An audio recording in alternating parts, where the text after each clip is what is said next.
ସମସ୍ତଙ୍କୁ କୋରାପୁଟିଆ ଜୁହାର। କୋରାପୁଟରେ ବର୍ତ୍ତମାନ ତୁହାକୁ ତୁହା ବର୍ଷା ଲାଗି ରହିଛି। ମନେ ପଡ଼ିଯାଉଛି ପୁରାତନ ଦିନ ଗୁଡ଼ିକ, ଯେତେବେଳେ ଝିପିରି ଝିପିରି ବର୍ଷା ମେ ମାସରୁ ଆରମ୍ଭ ହୋଇ ନଭେମ୍ବର ମାସ ପର୍ଯ୍ୟନ୍ତ ଲାଗି ରହୁଥିଲା। ସେଇ ବର୍ଷା ମଧ୍ୟରେ କୋରାପୁଟିଆ ଜୀବନ ପ୍ରସ୍ଫୁଟିତ ହେଉଥିଲା। ସମସ୍ତେ ଆନନ୍ଦର ସହିତ ସେଇ ଦିନଗୁଡ଼ିକୁ ବିତାଉଥିଲେ। ଅଭ୍ୟାସ ହେଇଯାଇଥିଲା। ସେଇ ସ୍କୁଲ ଯିବା ସମୟର କଥା ମନେ ପଡ଼େ। ହାଫ୍ ପ୍ୟାଣ୍ଟଟିଏ ପିନ୍ଧି, ଧଳା ସାର୍ଟଟିଏ ପିନ୍ଧି, ପାଦରେ ଜଞ୍ଜିର ଚପଲ ଏବଂ ସେ ଚପଲର ପଛପଟେ ଗୋଟେ କଣାଟେ ହେଇଯାଇଥିବ। ଠପ୍ ଠପ୍ ଠପ୍ ଠପ୍ ଶବ୍ଦ ସହିତ ପୁରା ମୁଣ୍ଡ ପର୍ଯ୍ୟନ୍ତ କାଦ ଛିଟିକି ପଡ଼ିଥିବ। ସେ ଥିଲା କୋରାପୁଟିଆ ବର୍ଷା ଦିନ। ଅନେକ ଦିନ ହବ ସେଇ ବର୍ଷା ଆଉ ଦେଖାଯାଉନାହିଁ।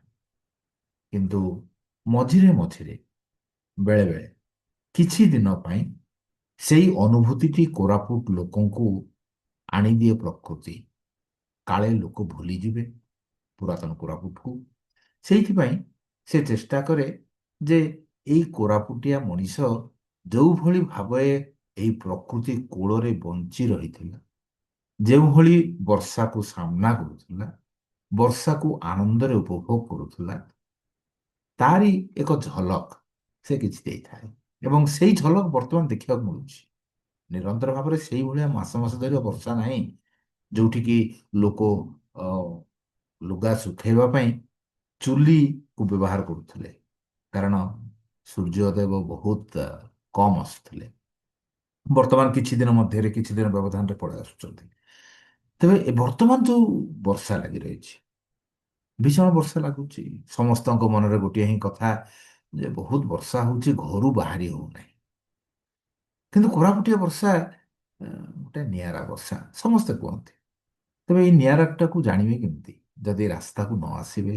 ଏଇ ପାହାଡ଼ ଗିରି କନ୍ଦର ଭିତରେ ଆପଣ ଯଦି ନ ବୁଲିବେ, ତେବେ ଏଇ ବର୍ଷାଟିକୁ ଜାଣିବେ କେମିତି? ବର୍ଷାର ଆନନ୍ଦକୁ ନେବେ କେମିତି? କୋରାପୁଟିଆ ବର୍ଷା ଯୋଉ ଝିପିରି ଝିପିରି ବର୍ଷା ହୁଏ, ଏଇ ସମୟରେ ଆଜି ମୁଁ ଗୋଟେ ମୋଟର ସାଇକେଲଟେ ଧରି ଯାଇଥିଲି ମହାଦେବପୁରକୁ। ଗୋଟେ ବିଦ୍ୟାଳୟର ସ୍କୁଲ କ୍ୟାବିନେଟର କିଛି କାର୍ଯ୍ୟକ୍ରମ ଚାଲିଥିଲା। ସେଠିକି ଯିବା ବାଟରେ ଯୋଉ ଅନୁଭୂତି, ଯୋଉ ସୁନ୍ଦର ଅନୁଭୂତି। ହେଲମେଟ ଲଗେଇଥାଏ, କିନ୍ତୁ ପାଣିର ଛିଟକା ସେ ଲାଗୁଥାଏ। ସାମ୍ନା ପଟରୁ ଯେତେବେଳେ ବର୍ଷାର ସେଇ ଛୋଟ ଛୋଟ କଣିକା ଯେତେବେଳେ ମୁହଁରେ ବାଜେ, କୋରାପୁଟିଆ ଅନୁଭୂତି ସେଭଳି ଆନନ୍ଦ ମୁଖରିତ ହୋଇ ଉଠେ। ରାସ୍ତାରେ ଗଲାବେଳକୁ ରାସ୍ତା ସାରା ପାଣି, କିନ୍ତୁ କୋଉଠି ପାଣି ରୁହେ ନାହିଁ। କୋରାପୁଟର ସବୁଠୁ ବଢିଆ କଥା ଯେ ଯେହେତୁ ଉଚ୍ଚା ଗଡ଼ାଣିଆ ଏଭଳି ଥାଏ, ଉପରେ ପାଣି ପଡ଼ିଲା ତଳକୁ ଚାଲିଲା। ବହୁତ ପାଣି କ୍ଲଗ ଜାମ୍ ହୁଏ ନାହିଁ, ଯେମିତିକି ଗାଡ଼ି ଗଲେ କାହାର ପୁରା ଉପର ପର୍ଯ୍ୟନ୍ତ ଯିବ ବୋଲି ସେତେ ହୁଏ ନାହିଁ। ଆଉ ସଫା ହେଇଯାଏ ରାସ୍ତା। ଦେଖୁଥିବେ ଆପଣ ତ ଦେଖୁଛନ୍ତି ରାସ୍ତା ଉପରେ କାଦୁଅ ମଧ୍ୟ ରହୁନାହିଁ, ଯାଉଛି। ତାହା ହିଁ ହଉଛି କୋରାପୁଟ ଅଞ୍ଚଳର ବିଶେଷତ୍ୱ। ଆଉ ଏଇ ବର୍ଷା ସମୟରେ ସେ ଯୋଉ ରାସ୍ତା ଉପରେ ଯାଆନ୍ତି ଲୋକେ, ଏବେ ଦେଖୁଛନ୍ତି, ଆପଣ ଦେଖୁଛନ୍ତି ଗୋଟେ ସ୍ତ୍ରୀ ଲୋକଟିଏ, ତାର ସୁନ୍ଦର ଗୋଟେ ରେନକୋଟ, ବହୁତ କମ ପଇସାର ରେନକୋଟ, କିନ୍ତୁ ସମ୍ପୂର୍ଣ୍ଣ ରୂପେ ସୁରକ୍ଷିତ। ଗୋଟେ ଜରିଟାକୁ ସେ ଘୋଡେଇ ନେଇଛି ଗୋଟେ ରେନକୋଟ ଭାବରେ, ଗୋଟେ ଛତାଟେ ଧରି ବର୍ତ୍ତମାନ ସେ ବିଲକୁ ଯାଉଛି।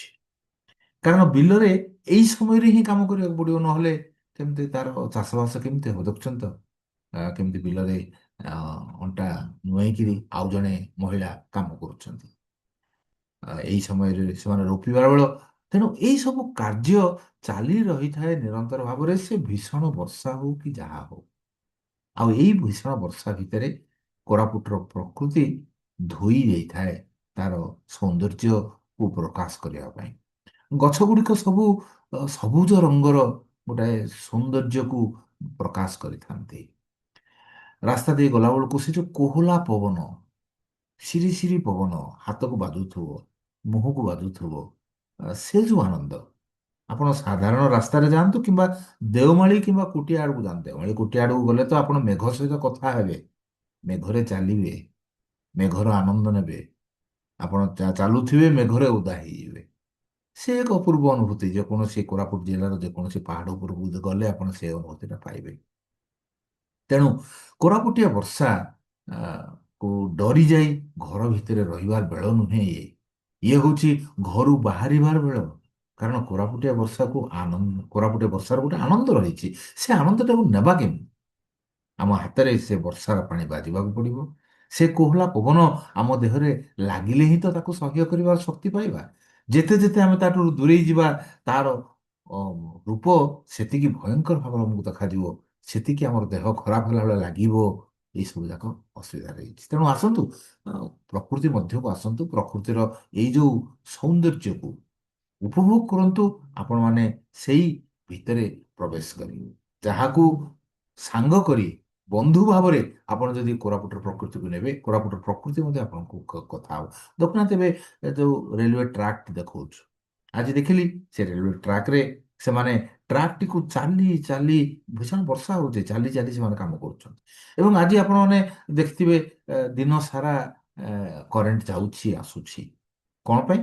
ନା ଲୋକେ କାମ କରୁଛନ୍ତି। ଏଇ ବର୍ଷାରେ ମଧ୍ୟ କାମ କରୁଛନ୍ତି। କାମ ଅଟକି ନାହିଁ କୋଉଠି। କାମ ଚାଲିଛି। ସବୁ ଅସୁବିଧାର ସମ୍ମୁଖୀନ ହଉଛନ୍ତି। କୋଉଠି ଡାଳଟେ ପଡ଼ିଯାଉଛି, କୋଉଠି ନାଳ ଅଧିକା ପାଣି ଯାଉଛି, ଯାହାଫଳରେ କି ରାସ୍ତାରେ କିଛି ସମୟ ଅପେକ୍ଷା କରିବାକୁ ପଡୁଛି। କୋଉଠି ବ୍ରିଜଟିଏ ଧୋଇ ଯାଉଛି କିମ୍ବା କଲଭର୍ଟଟିଏ ଧୋଇ ଯାଉଛି। ଏସବୁ ତ ଅସୁବିଧା ରହିଛି। କିନ୍ତୁ ସେଇ ଭିତରେ ବି ପ୍ରକୃତିର ଯୋଉ ଆନନ୍ଦ, ସେ ଆନନ୍ଦ ନେବା ପାଇଁ କୋରାପୁଟକୁ ଆସିବାକୁ ଭୁଲନ୍ତୁ ନାହିଁ। ଆ, ଗତ କିଛି ବର୍ଷ ପୂର୍ବେ ଜଣେ କିଏ ଟୁରିଜିମର ଡାଇରେକ୍ଟର ନା କିଏ ଜଣେ କହୁଥିଲେ ଯେ କୋରାପୁଟର ବର୍ଷାକୁ ଟୁରିଜିମ ମାନେ ଗୋଟେ ପର୍ଯ୍ୟଟନର ଗୋଟେ ଅ,